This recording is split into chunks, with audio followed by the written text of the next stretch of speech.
I want to just grab 3 golden rules for any of the girls listening to this that, any guys as well who are when lockdown is lifted.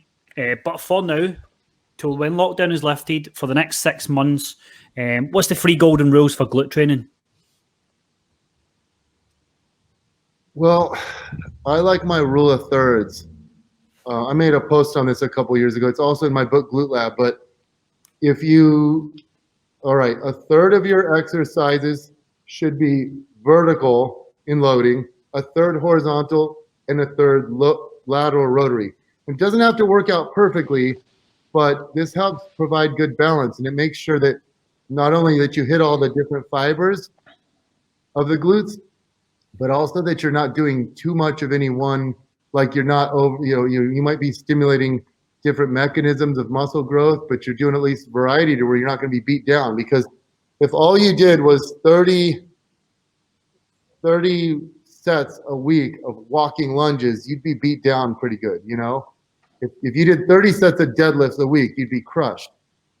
But you could do 10 sets a week of squats, deadlifts, and lunges, 10 sets a week of hip thrusts, glute bridges, back extensions, things like that, and 10 sets a week of like seated hip abduction and band work, and you'd be okay.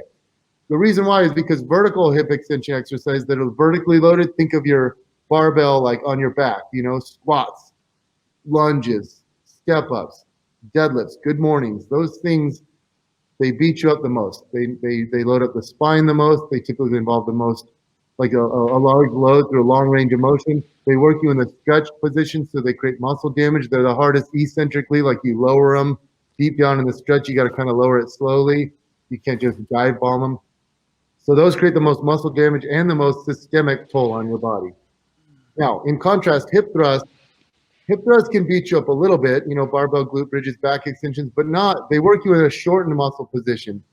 When they're their hardest when the muscles are at a shortened position, not in a stretch. So they don't create as much muscle damage. And then abduction movements work more of the upper glutes, and they don't beat you up much because they work you in a shortened position as well. So this allows you to perform more volume. Now, the other 2 components to the rule of thirds is that around a third of your exercise should be heavy, a third moderate, a third light. This way you kind of mix it up. You're not doing all high reps. You're not doing all heavy weight. And that probably allows you to do a little more volume and to make sure you stimulate hypertrophy through different mechanisms as well. And then finally, the last component is that around a third of your sets should be to actual failure, to complete muscular failure. And around a third should be a couple reps shy of failure, and then a third should be nowhere close to failure. Maybe five reps, 10 reps shy. If that does anything, well, think about the high rep stuff you do.